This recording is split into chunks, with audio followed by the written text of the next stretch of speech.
How do you feel now that worldwide so many people are trying to imitate your work? I just say, like, watch out, because if you do anything that I think is really, really good, I'm gonna steal it. That's really easy. If you're stealing stuff from me and you learn things that I haven't learned from it, I'm gonna take that. That's just it's just fair game. I was not talking about people that are trying to copy your stuff. Oh, right. But Okay. people that look at you as an inspirational artist and they just want to create their own fine. own way of doing great. things, but you can see they are using you as their model. I have good days and bad days with that, obviously. When I'm struggling with my own art, I look down on it. I'm like, fuck, man, I'm having a really hard time. Can I have one thing for a while, that makes me special? Can I have just one thing? And no, of course I can't. I put that stuff up on the internet. What do I expect?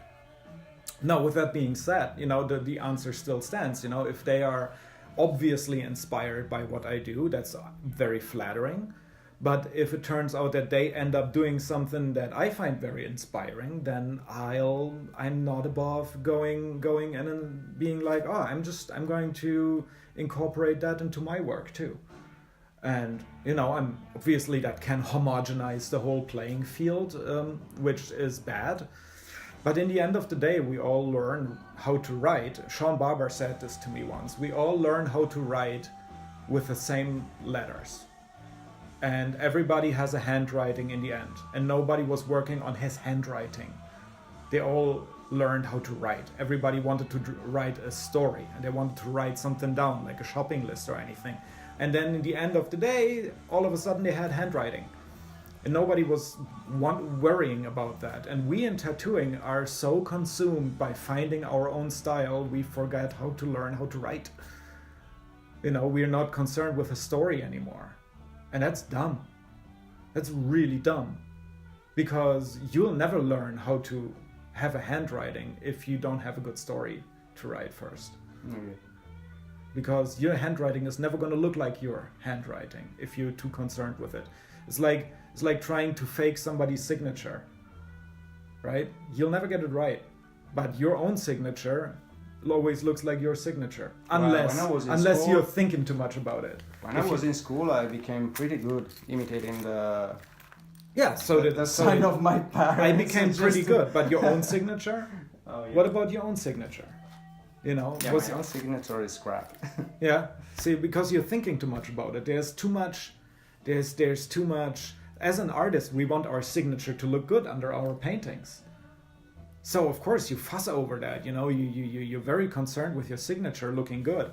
And that makes it look crap, because it makes it look unnatural. The thing that you have to do is you have to sign 1,000,000 things. You have to make 100 paintings and sign 1,000,000 things. Or you have to really practice your signature and fill a whole book with just signatures. And then in the end of the book, if you don't have a signature, you're dyslexic. So, do you have a method you follow for your work, or you work just by instinct? And if you have, if you follow a method, rules, or whatever to create your works, if you have something like that, would you like to share it? Sure, I share it all the time. I give seminars. If there's one thing that I believe, that even if I would share with you my method, it wouldn't be it's worthless to anybody else, right? And it's worthless to me after a while, because I get bored really easily, right? So I have a method, and I do that maybe for 2-3 years or something, and then I get bored by it and I want to change it. Because that boredom, like not being bored, that's my method. It's part of being an artist. Yeah, I just can't be bored. As soon as I'm bored, I want to stop doing whatever I'm doing. And I don't want to stop doing this because this is my livelihood. And I have responsibilities. And I can't be homeless. So I have to do this, so I have to keep it interesting. So I change my method all the time. But I change my method. I have a goal. In the end of the horizon, I have a vanishing point that I'm walking towards. I'm not walking backwards. So I need my quality to get better. I need to be able to get where I want to go faster, because I'm going to die at some point, right? So I want to get there faster. I want to get better at what I'm doing. I want to produce better quality, and I don't want to be boring. And I'm also, of course, getting to a point, like I'm doing this for almost 15 years now, so I'm starting to reach a point where I'm starting to get afraid to lose my significance, to become irrelevant. And obviously, so I need, like, if I can manage to not become boring, maybe I can stay relevant for longer. Not to say that I don't want to, like, go down with grace, but not yet. Yeah, I understand. So I have another question that, well, you answered before about that. I think that tattoos should be subject of study in elementary school now, because nowadays people get tattoos without even thinking or knowing what they're doing. You basically already answered this question before, but any other thoughts on that? Yeah, maybe.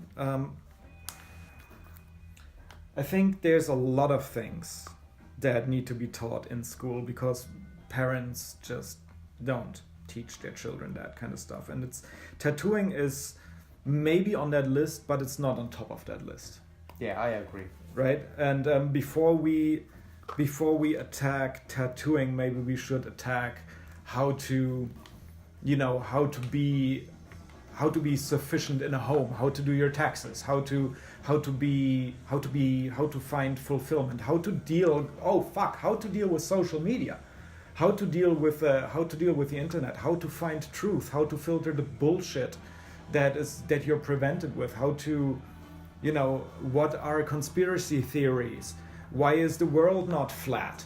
Oh my God, the list goes on and on, how to not be angry, how to deal with anger, how to deal with heartbreak, how to deal with sex, what's a healthy sexual, what's healthy there, there's so many things that I want to teach kids now, because they're I totally agree.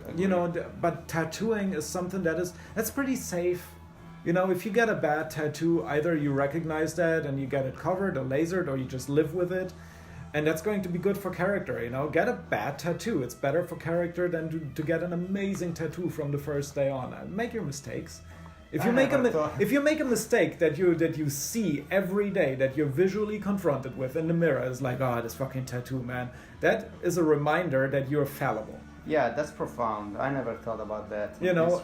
I always trust a badly tattooed person more than an untattooed person, because I think they know better that their decisions are not always the best decisions, So, and they have a daily reminder of that visually.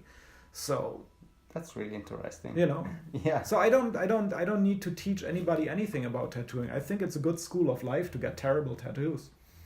But I have terrible tattoos, so of course I would think that, because I don't make mistakes. So, what was one of the most challenging things you had to face as a tattoo artist, and how you overcome that? What kind of challenge? I don't know. As an artist, being the a most father. challenging. Oh, no, as an artist. Yeah. I understand. Being a father while being an artist. That was the most being challenging. anything else but an artist is really hard if you're trying to be an artist. Being anything else at the same time.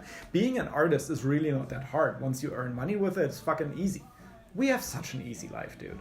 I'm still looking for where's the catch, but I found it. The catch is that we really suck at being anything else. It's like, it's really hard. And I don't want to whine about it. I don't want to be like, oh, it's so hard being an artist, because it's fucking not. But it's hard to be a father. It's hard to be a good father, because it's such a selfish endeavor. Being an artist is so incredibly selfish.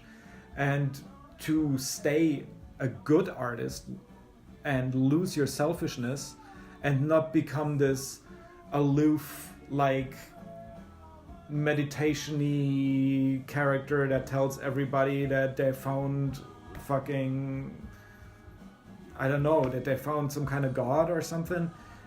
That's, it's really hard to not go over the top with any of that kind of stuff. It's really, really hard. I don't know. I don't have a good answer. It's probably just a part of, getting older and just getting better at everything that you do with time. But being an artist is really not that hard.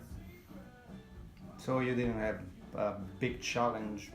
But yeah, like I said, my biggest challenge is still to be a good dad and to be anything but an artist while you're like, being a good artist. The hardest thing about it is to not stop being a good artist to get better at other stuff. That's the hardest part about being an artist. And you're not really connected to society. Nobody really understands what you're doing and nobody really gets it. So you don't have a lot of friends. I don't have a lot of friends because there's just not a lot of friction surface with like other people, and I don't want there to be. And being friends with other artists is not a very close friendship because everybody's selfish, like I said. So yeah, there's not a lot of close human relationship. Maybe that's a good one. And there's any major challenge as an artist you are facing now?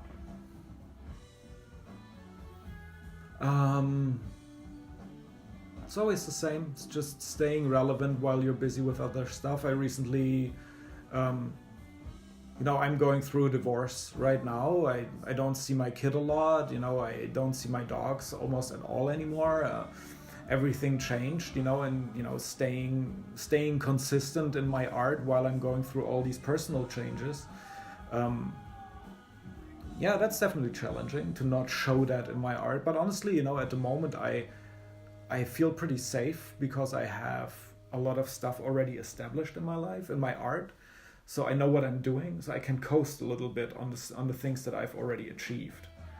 I can autopilot a little bit. I don't have to reinvent myself artistically right now. I have to reinvent myself personally at the moment. So you already know how to overcome. Yes, because I already been at that place a couple of times. Not as with this intensity ever. This is super intense for me, and it changes me as a person profoundly. But it's definitely not boring. So that's good. Yeah, that's the next question about getting bored. Do you ever get bored? You already answered to this question before. Yeah. Do you ever get bored doing always biomech? Sure. Do you do something else that maybe we don't see in your portfolio? No, not really. If I would do anything else, I would show that like instantly, and I would probably repost it all the time because I do want to do other stuff. I think I'm starting to forget how to draw, because if you only do abstract things, at some point you will lose your ability to draw real things. And no, I totally want to do like real things like dragons. No, I love tattooing flowers. I love tattooing nature, like and wildlife and scenery and all that kind of stuff. I love to tattoo and draw things that have faces and that are real. I do draw them in the way that I draw them. So everything that I do, all my biomech always informs everything that I draw, and I think that's a good thing. That's just my handwriting. But I do miss, drawing real things sometimes, for sure. Biomech has so few rules that I have a hard time for that becoming boring for me, because when biomech becomes boring, then I just turn it into something else. I just turn it into whatever I want it to be. It's just something new is gonna come along, and I rewrite the rules all the time. It's like, making spaghetti sauce. If you find your own spaghetti sauce boring, you just add something or leave something change it. Just change it. You can change whatever it is, and you know exactly what you like. If it doesn't taste good, then you have to change something else, but you know exactly what you like, so you can change your own sauce and you'll probably always like it. It doesn't have to become boring. So that's an easy one, but learning how to make, I don't know, dessert, or how to bake a cake, that's a completely different thing. And I don't want to forget how to bake a cake too. So every now and then I'm really happy to be able to bake a cake. That's cool. I would like to taste one of your cake one day. That sounds really dirty, Jerry. Okay, I cut that off. Yeah. Funny. And what do you hate and what do you love the most of? What I read? No, about tattoo industry. What you love the most and What you I hate hate. the most. What I hate. Oh my God! I don't like to hate too many things. I have anger problems. Well, but, something that you don't like that you would like to change. yeah, but all of these things are gonna make me sound like an old fart. Okay. And I just don't want to be that guy, So I always, whenever I don't like something, I always trade myself out of not liking that thing. I just ignore it. Because I don't want to be angry. Okay. I don't want to poison myself with. Okay, just what you love the most. So what I can tell you what I don't like. Okay. I don't like that tattooing is becoming so popular that there's too many rules now. I don't like that. Even tattooers, amongst tattooers, there's certain expectations now. It's like you have to look a certain way. Like, I don't look like a tattoo artist at all. Neither do you, It's like we don't necessarily look like tattoo artists. We don't clothe like tattoo artists do. We don't behave like tattoo artists. And that's what I really don't like. There's a thing now that you have to look and behave a certain way when you're a tattoo artist. And I think that's fucking bullshit. I didn't get into tattooing because there's so many rules. I did get into tattooing because there are none. So that's what I liked about it, because I don't like rules. I hate authority. And I don't like for anybody to tell me how to live my life. So that's definitely something that I don't like, but I can see that is inevitable. As whenever something becomes this big, regulation is just something that is inevitable. Look at guns. Right now, this whole gun crisis, right? You can't have like everybody owning a gun without regulations. You can't everybody driving a car without everybody having to make a driving license. You can't have that. If there's only one guy with a car, that's no problem. He's gonna drive around and people, he's in the biggest danger, not everybody else. So it has to do a bit it's ethics. It's ethics, but you have to teach people ethics, and ethics are part of our regulation. Our ethics come from our law system and from our regulation system, from our religion. But what is religion? Anything if not regulation? So I think regulation is important. I think I should just get over it. I just, it was just different when I started, and I just don't want to sound like that.